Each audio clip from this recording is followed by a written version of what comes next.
Hi everyone, Ali Akbarian, your resident road safety expert from Mobility Engineering, back again for another Q&A. Thank you very much for bringing in those questions. Keep them coming, we love them. And as I say with my untrusty but trusty subscribe flag, which is untrusty because it moves around and has a life of its own, hit the subscribe button that looks a bit like that button over there, which is down there somewhere. Help us get to that 10,000 subscriber mark ASAP so we can get rid of the flag and get something else. Okay, so on to today's question. So today's question is actually quite a common one both in the child and disability industry, which have a lot of overlap, and it is around the use of boosters and seatbelt extenders. So let's explain to you first of all what a seatbelt extender is, and then we will talk to you about the booster.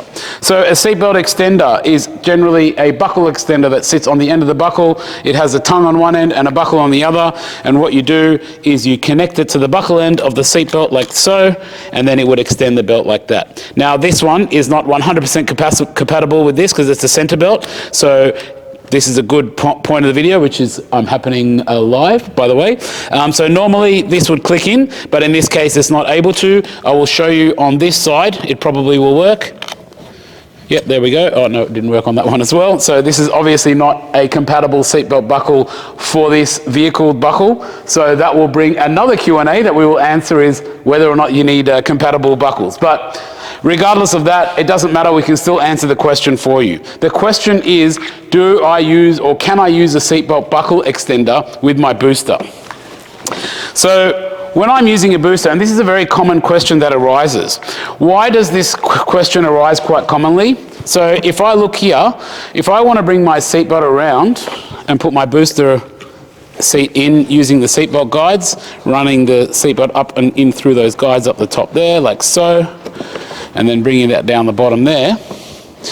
If I had a very tight car, if I had other people in the car, if I had a few seats in the car, getting my hands down here to fit a buckle, as you can see, just grabbing it, can be quite difficult and quite hard to reach, right? So there is a temptation when mums and dads or parents and carers and so on, they see a product like this, they'll say, hey, look, that looks pretty good. That's going to make my life a lot easier, because what I'll do is I'll bring that here, and then I'll have a buckle component here I can connect to. And if you have a look there, that should hopefully help me connect into that buckle component there, and that'll go in through to that, right? So that'll basically fit in there. Now, the issue with this is that if I have this buckle component here, and I've got this connected in, then what does that do to this? And I have this extender. Look at where this brings this buckle. This brings this buckle up here, and if I was to push that in and click that in there, right? What does that do? That completely distorts the geometry of the seatbelt. The seatbelt's like sitting all the way here, right? Now, if I had a child there, maybe it might sit a bit further out. So if I had like a large child and it was sitting there like that. So for example, I probably won't fit in there, so I won't put that sit on the seat, but let's say I was sitting there. I had the buckle component, for example, sitting there, right? Now, that is also very dangerous, because in the event of an accident, let's say we have an accident of about 50 k's an hour, the weight or the forces that we can experience is 30 times the weight of our body. So if I had a hard plastic item against my bony hips and I suddenly went forward in an accident, what do you think that's going to do to my hips? It's probably going to cause some pretty serious injuries or damage to this area, potentially, break a hip or those kind of sort of injuries.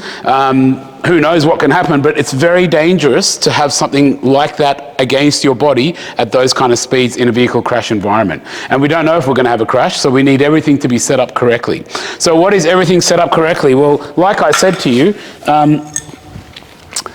this booster seat is a series of seatbelt guides, and what it's designed to do is basically guide the seatbelt away and the hard parts of the belt away from the sort of soft parts of the body and away from the body. So basically just the body is protected by the belt material, right? Now if you have a look here, you've got the booster seat like that, and if I had a body sitting in there, it would be sitting like that, but there would be no hard objects impacting the body, right?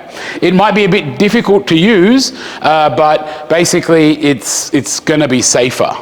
Now, is it actually allowed? So the laws and regulations specify that when we use a seatbelt, it must be properly fastened and adjusted. So it's a little bit vague. It doesn't say, yes, you can use a seatbelt extender or not. It just says when you use seatbelts, they must be properly fastened and adjusted.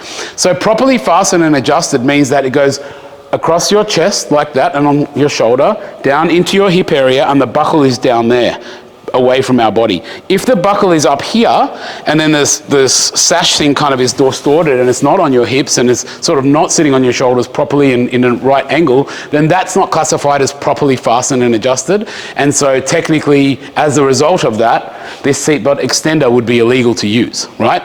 The only times these seatbelt extenders are okay to use is basically if you have a very, very large occupant and the seatbelt cannot reach around them. What this will do is this will help fix the geometry of the belt. So this will bring the buckle to the right part and it'll connect in and they'll be able to put the seatbelt on, right? So if the seatbelt does not reach all the way around, we can use a seatbelt extender.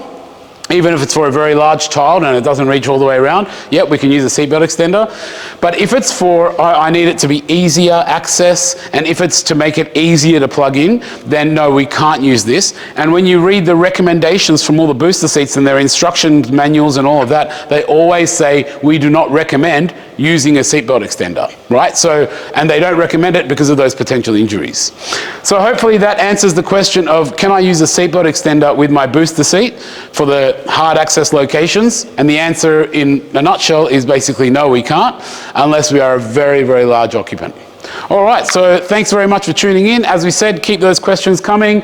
And like I say, with my trusty subscribe flag, hit that button that looks a bit like that so we can get that 10,000 subscriber mark, and we'll see you next time.